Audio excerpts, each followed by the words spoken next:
Hello friends, आज की polity class में आप सभी का स्वागत है। आज की क्लास का जो हमारा टॉपिक है वो दिया गया है भारतीय संविधान की विशेषताएं। इस टॉपिक से हमने आपके लिए टॉप 30 मोस्ट एक्सपेक्टेड एमसीक्यूज लाए हैं। ये सभी एमसीक्यूज आपकी आने वाली 2025 की जितने भी कॉम्पिटिटिव एग्जाम वाली परीक्षाएं हैं उनके लिए वेरी इंपॉर्टेंट एमसीक्यूज फ्रेंड्स हो सकते हैं। आप किसी भी परीक्षा की अगर तैयारी करते हैं तो उसके लिए इंपॉर्टेंट क्लास हो सकती है फ्रेंड्स।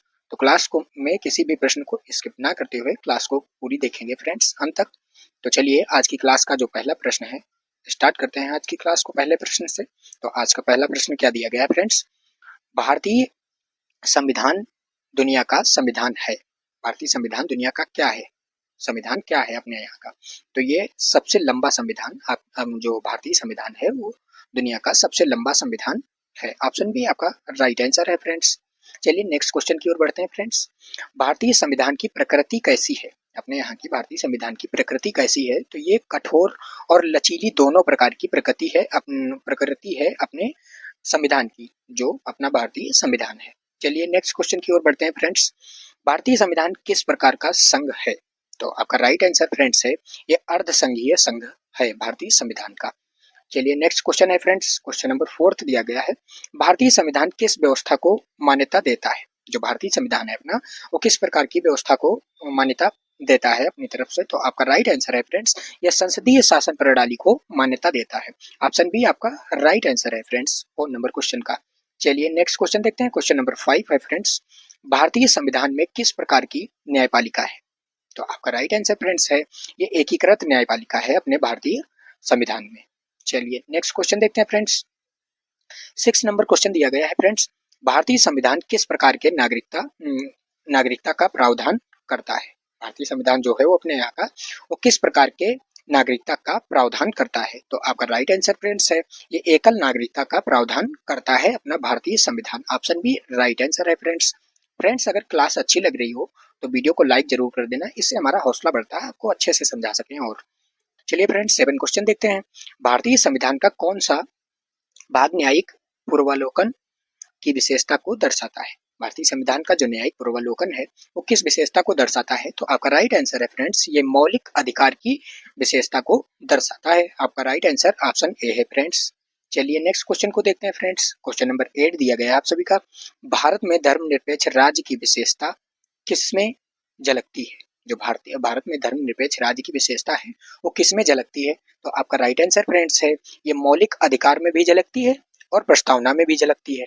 ठीक है फ्रेंड्स, तो आपका राइट आंसर इसका ऑप्शन डी बन सकता है। दोनों ए और सी जो दिए गए हैं ऑप्शन उसमें मौलिक अधिकार भी झलकता है और प्रस्तावना भी झलकता है। आपका राइट आंसर ऑप्शन डी है फ्रेंड्स 8 नंबर क्वेश्चन का। चलिए नेक्स्ट क्वेश्चन देखते हैं फ्रेंड्स, क्वेश्चन नंबर 9 दिया गया आप सभी का। संविधान की किस विशेषता के कारण राष्ट्रपति केवल औपचारिक प्रमुख होते हैं? ठीक है फ्रेंड्स, संविधान के किस विशेषता के कारण राष्ट्रपति जो होते हैं वो केवल औपचारिक प्रमुख होते हैं? तो आपका राइट आंसर फ्रेंड्स इसका है संसदीय प्रणाली के कारण वो जो राष्ट्रपति होते हैं वो केवल औपचारिक प्रमुख होते हैं संसदीय प्रणाली के कारण। ऑप्शन बी आपका राइट आंसर है फ्रेंड्स। चलिए नेक्स्ट क्वेश्चन देखते हैं फ्रेंड्स, 10 नंबर क्वेश्चन दिया गया है। भारत में किस प्रकार की सरकार है? तो अपने यहाँ सरकार जो है वो संसदीय लोकतंत्र सरकार है। ऑप्शन सी आपका राइट आंसर है फ्रेंड्स। चलिए नेक्स्ट क्वेश्चन देखते हैं फ्रेंड्स, नेक्स्ट क्वेश्चन क्या दिया गया है? भारतीय संविधान की प्रस्तावना में कौन सा आदर्श विशेषता को दर्शाता है? जो भारतीय संविधान है अपना उसमें कौन सा प्रस्तावना भारतीय संविधान की प्रस्तावना में कौन सा आदर्श विशेषता को दर्शाता है अपने संविधान का? तो इसका राइट आंसर फ्रेंड्स है ये लोकतंत्र और समाजवाद और धर्मनिरपेक्षता, यानी ऑप्शन डी आपका राइट आंसर है। ये जो विशेषता दर्शाता है भारतीय संविधान आदर्श की वो लोकतंत्र में भी दर्शाता है और समाजवाद में भी दर्शाता है और धर्मनिरपेक्षता के आधार पर भी दर्शाता है। ऑप्शन डी आपका राइट आंसर है उपरोक्त सभी। चलिए नेक्स्ट क्वेश्चन देखते हैं फ्रेंड्स, 12 नंबर क्वेश्चन दिया गया है आप सभी का। भारतीय संविधान की एक विशेषता मौलिक अधिकार है, ये किस भाग में वर्णित है? जो आपका मौलिक अधिकार की विशेषता है भारतीय संविधान में वो किस भाग में वर्णित है? तो आपका राइट आंसर है फ्रेंड्स इसका ये भाग 3 में वर्णित है। ऑप्शन ए आपका राइट आंसर है फ्रेंड्स। चलिए नेक्स्ट क्वेश्चन देखते हैं फ्रेंड्स, 13 नंबर क्वेश्चन दिया गया है। नीति निदेशक तत्व किस विशेषता को दर्शाते हैं? नीति निदेशक जो तत्व होते हैं वो किस विशेषता को दर्शाते हैं? तो आपका राइट आंसर फ्रेंड है ये समाजवादी विशेषता को दर्शाते हैं। ऑप्शन बी आपका राइट आंसर है। चलिए नेक्स्ट क्वेश्चन देखते हैं फ्रेंड्स। 14 नंबर क्वेश्चन है, भारतीय संविधान की कौन सी विशेषता अमेरिका से ली गई है? आपका राइट आंसर है फ्रेंड्स इसका, मौलिक अधिकार की जो विशेषता है वो अमेरिका से ली गई है, अमेरिका के संविधान से। ऑप्शन ए आपका राइट आंसर है। चलिए नेक्स्ट क्वेश्चन को देखते हैं फ्रेंड्स। भारतीय संविधान की कौन सी विशेषता ब्रिटेन से ली गई है? ब्रिटेन से कौन सी विशेषता ली गई भारतीय संविधान की? तो आपका राइट आंसर फ्रेंड्स है, ये संसदीय शासन प्रणाली की जो व्यवस्था है वो आपकी ब्रिटेन से ली गई है। ऑप्शन ए आपका राइट आंसर है। चलिए नेक्स्ट क्वेश्चन देखते हैं फ्रेंड्स। आपका 16 नंबर क्वेश्चन दिया गया है, भारतीय संविधान में आपातकालीन प्रावधान किस देश से लिए गए हैं? जो भारतीय संविधान में आपातकालीन प्रावधान है वो किस देश से लिए गए हैं? तो आपका राइट आंसर फ्रेंड्स है, जर्मनी देश से लिए गए हैं। ऑप्शन ए आपका राइट आंसर है। नेक्स्ट क्वेश्चन है फ्रेंड्स, भारतीय संविधान का कौन सा प्रावधान इसकी समाजवादी विशेषता को दर्शाता है? जो भारतीय संविधान है उसकी कौन सा जो प्रावधान है वो इसकी समाजवादी विशेषता को दर्शाता है? तो आपका राइट आंसर फ्रेंड्स है, ये प्रस्तावना को भी समाजवादी विशेषता दर्शाता है। ठीक है फ्रेंड्स, नीति निर्देशक तत्व भी है इसमें शामिल, मौलिक अधिकार भी इसमें शामिल है। तो ऑप्शन डी आपका राइट आंसर है, उपरोक्त सभी। चलिए नेक्स्ट क्वेश्चन देखते हैं फ्रेंड्स।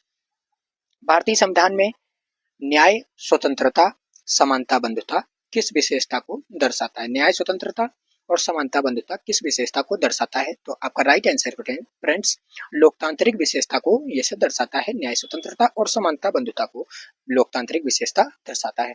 नेक्स्ट क्वेश्चन फ्रेंड्स बनता है आप सभी का 19 नंबर क्वेश्चन दिया गया है, भारतीय संविधान में संशोधन की प्रक्रिया किस प्रकार की है? तो आपका राइट आंसर फ्रेंड्स है, ना तो कठोर है ना लचीला है, दोनों का मिश्रण है। ऑप्शन सी आपका राइट आंसर है फ्रेंड्स। चलिए नेक्स्ट क्वेश्चन देखते हैं फ्रेंड्स। 20 नंबर क्वेश्चन दिया गया है, भारतीय संविधान की किस विशेषता के कारण संसद सर्वोच्च संस्था नहीं है? भारतीय संविधान जो है वो उसकी कौन सी विशेषता है उसके कारण संसद सर्वोच्च संस्था नहीं होता है? तो आपका राइट आंसर फ्रेंड्स है, इसमें न्यायिक पूर्वावलोकन के कारण यह सर्वोच्च संस्था नहीं माना गया है आपका वो संसद। ठीक है फ्रेंड्स, चलिए नेक्स्ट क्वेश्चन बढ़ते हैं। 21 नंबर क्वेश्चन दिया गया है फ्रेंड्स, भारतीय संविधान में राष्ट्रपति का चुनाव किस विशेषता को दर्शाता है? तो आपका राइट आंसर फ्रेंड्स है, यह संघीय व्यवस्था को दर्शाता है जो राष्ट्रपति का चुनाव होता है। चलिए नेक्स्ट क्वेश्चन देखते हैं फ्रेंड्स। आपका 22 नंबर क्वेश्चन दिया गया है, भारतीय संविधान में राज्यों का पुनर्गठन जो होता है वो किस विशेषता से संबंधित है? तो आपका राइट आंसर है फ्रेंड्स, ये संघीय व्यवस्था से संबंधित है। आपका राइट आंसर ऑप्शन बी है। चलिए नेक्स्ट क्वेश्चन देखते हैं फ्रेंड्स। भारतीय संविधान में जो अधिकार और कर्तव्य दोनों की व्यवस्था है वो किस विशेषता को दर्शाती है? तो आपका राइट आंसर इसका है फ्रेंड्स, लोकतांत्रिक व्यवस्था को दर्शाती है। जो लोकतांत्रिक विशेषता होती है उसको दर्शाती है। आपका अधिकार और कर्तव्य दोनों व्यवस्था को दर्शाता है लोकतांत्रिक विशेषता। चलिए नेक्स्ट क्वेश्चन फ्रेंड देखते हैं। आपका 24 नंबर क्वेश्चन दिया गया है, भारतीय संविधान में स्वतंत्र चुनाव आयोग किस विशेषता को दर्शाता है? तो आपका राइट आंसर फ्रेंड्स है, ये लोकतंत्र की विशेषता को दर्शाता है। जो चुनाव आयोग की विशेषता होती है वो लोकतंत्र को दर्शाता है। चलिए नेक्स्ट क्वेश्चन फ्रेंड देखते हैं। आपका 25 नंबर क्वेश्चन दिया गया है, भारतीय संविधान में सर्वोच्च न्यायालय किस विशेषता को दर्शाता है? जो सर्वोच्च न्यायालय होता है भारतीय संविधान में वो किस विशेषता को दर्शाता है? तो आपका राइट आंसर फ्रेंड्स है, यह संघीय न्यायपालिका की व्यवस्था को दर्शाता है। ऑप्शन ए आपका राइट आंसर है। चलिए नेक्स्ट क्वेश्चन देखते हैं फ्रेंड्स। भारत एक संप्रभु समाजवादी धर्मनिरपेक्ष लोकतांत्रिक गणराज्य है। ठीक है, भारत एक संप्रभु समाजवादी धर्मनिरपेक्ष लोकतांत्रिक गणराज्य है। यह किसकी विशेषता है? जो यह है वो किसकी विशेषता है? तो आपका राइट आंसर है, ये प्रस्तावना की विशेषता है। भारत एक संप्रभु समाजवादी धर्मनिरपेक्ष लोकतांत्रिक गणराज्य है, यह आपकी प्रस्तावना की विशेषता है। ऑप्शन ए आपका राइट आंसर है फ्रेंड्स। चलिए नेक्स्ट क्वेश्चन देखते हैं फ्रेंड्स। भारतीय संविधान की कौन सी विशेषता राज्यों की शक्ति को केंद्र के अधीन करती है? जो भारत का संविधान है उसकी कौन सी विशेषता जो है वो राज्यों की शक्ति को केंद्र के अधीन करती है? तो आपका राइट आंसर है इसका फ्रेंड्स, आपातकालीन जो प्रावधान होता है वो इसकी व्यवस्था को राज्यों की शक्ति को केंद्र के अधीन करती है, आपातकालीन प्रावधान। ऑप्शन बी आपका राइट आंसर है फ्रेंड्स। चलिए नेक्स्ट क्वेश्चन देखते हैं फ्रेंड्स। 28 नंबर क्वेश्चन दिया गया है, भारतीय संविधान का कौन सा अनुच्छेद इसे सर्वोच्च कानून घोषित करता है? आपका राइट आंसर है फ्रेंड्स, ये जो अनुच्छेद 13 दिया गया है ये आपका भारतीय संविधान का 13 अनुच्छेद जो है वो सर्वोच्च कानून घोषित करता है। ठीक है फ्रेंड्स, चलिए नेक्स्ट क्वेश्चन देखते हैं फ्रेंड्स। 29 नंबर क्वेश्चन दिया गया है आप सभी का। भारतीय संविधान की संघीय व्यवस्था किस रूप में मानी जाती है? जो भारत का संविधान है उसकी संघीय व्यवस्था किस रूप में मानी जाती है? तो आपका राइट आंसर है ये एकात्मक प्रवृत्ति वाली संघीय व्यवस्था मानी जाती है। आपका राइट आंसर जो है वो ऑप्शन ए है फ्रेंड्स। चलिए लास्ट क्वेश्चन आप सभी का है फ्रेंड्स। 30 नंबर क्वेश्चन दिया गया है। भारतीय संविधान में सामाजिक न्याय की विशेषता कहाँ निहित है? जो भारतीय संविधान है इसकी सामाजिक व्यवस्था या सामाजिक न्याय की विशेषता जो है वो कहाँ निहित है? तो आपका राइट आंसर फ्रेंड्स है ये प्रस्तावना में भी निहित है और मौलिक अधिकार में भी निहित है, नीति निदेशक तत्व में भी निहित है। आपका राइट आंसर फ्रेंड्स है उपरोक्त सभी। ऑप्शन डी आपका राइट आंसर है। फ्रेंड्स आज की क्लास यहीं पर समाप्त हुई। टॉप 30 क्वेश्चंस थे, ये आपको अच्छे से समझ में आ गए होंगे। तो फ्रेंड्स अगर वीडियो अच्छी लगी हो तो आप सभी वीडियो को लाइक कर दें, अपने सभी साथियों के साथ शेयर करें और अगर चैनल पर नए हैं तो आप सभी चैनल को सब्सक्राइब कर लें ताकि आने वाली वीडियो जो हैं वो आप तक पहुंचती रहें। चलिए फ्रेंड्स आज के लिए इतना ही। धन्यवाद, मिलते हैं अगली क्लास में।